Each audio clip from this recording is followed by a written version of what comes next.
రాష్ట్ర వ్యవసాయ చరిత్రను తిరగరాసి అన్నదాతల సంక్షేమానికి 1,13,000 కోట్ల రూపాయలను ఈ 20 నెలల పరిపాలనలో రైతులకు అందించడం జరిగింది. ఇది దేశంలోనే రైతులకు అందించిన అతిపెద్ద సహాయం. ఈ సహాయాన్ని అందించే అవకాశం కల్పించినందుకు తెలంగాణ ప్రజలకు నా కృతజ్ఞతలు తెలియజేస్తున్నా. మిత్రులారా, 10 ఏళ్ల తర్వాత పేదల సొంత ఇంటి కలలకు మళ్ళీ రెక్కలు తొడిగాం.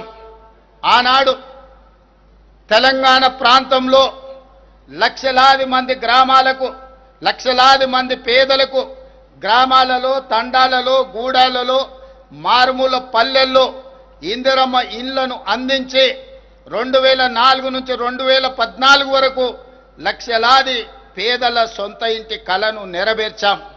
కానీ దురదృష్టవశాత్తు 2014 నుంచి 2024 వరకు ఈ తండాలలో, గూడాలలో, మారుమూల పల్లెల్లో పేదల సొంత ఇంటి కళ మసక బారిపోయింది.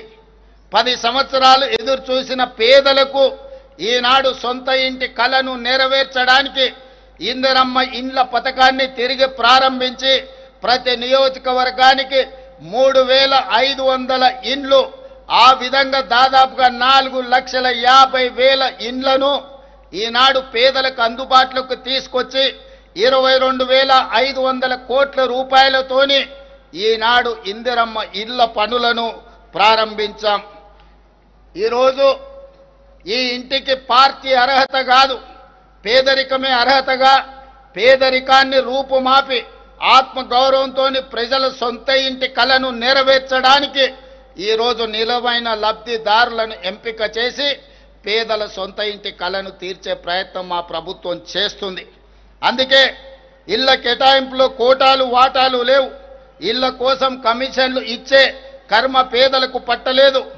నీకింత నాకింత దందాలు లేవు. ఎంపికకు పేదరికమే గీటురాయి.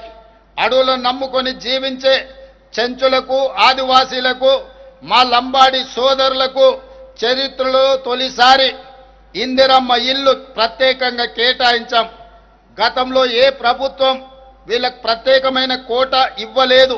కానీ ఈనాడు నల్లమల అటవీ ప్రాంతం నుంచి వచ్చిన ఈ బిడ్డ ఆదివాసీలు, గిరిజనులు, చెంచుల కష్టాలు తెలిసిన వాడిగా ఈరోజు తెలంగాణలో ఐటీడీఏ ప్రాంతాలలో 22,016 ప్రత్యేకంగా ఇండ్లను, ఇందిరమ్మ ఇండ్లను ఈ గిరిజన ఆదివాసీ సోదరులు కేటాయించి ఆత్మగౌరవంతో తెలంగాణ రాష్ట్రంలో చెంచులు, ఆదివాసీలు, గిరిజనులు బ్రతకాలి అని ప్రత్యేకమైన కోటా ఇచ్చి ఈరోజు ఇందిరమ్మ రాజ్యంలో వాళ్ళని ఆదుకోవడం జరిగింది.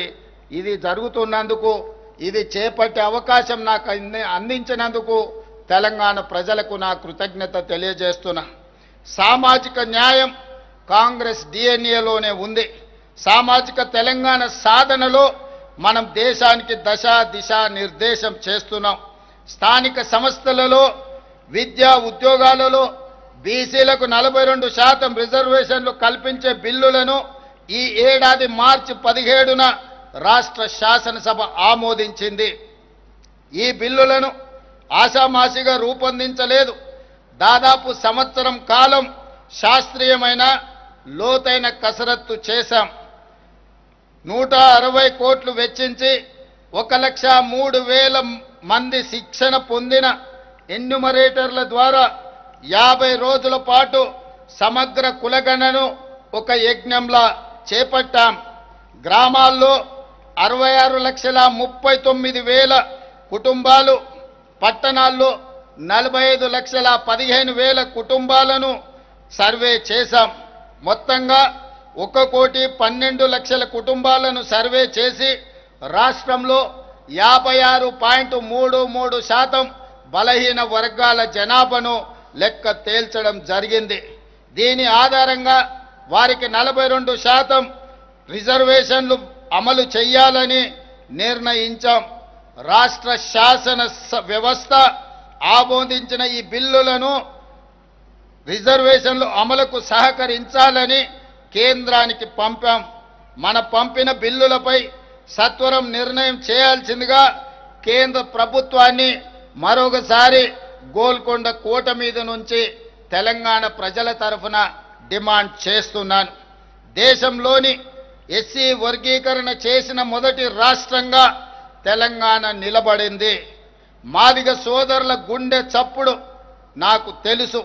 ఒకనాడు వాళ్ళ కోసం శాసనసభలో కొట్లాడిన వాడిగా దశాబ్దాల కలను సాకారం చేసే సంకల్పం తీసుకున్నాను.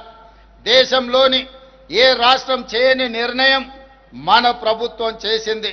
సుప్రీంకోర్టు తీర్పునకు అనుగుణంగా రాష్ట్రంలోని ఎస్సీలలో ఉన్న 59 కులాలు ఉప కులాలను 3 గ్రూపులుగా విభజించి గ్రూప్ 1లో 15 కులాలను, గ్రూప్ 2లో 18 కులాలను, గ్రూప్ 3లో 26 కులాలను చేర్చాం.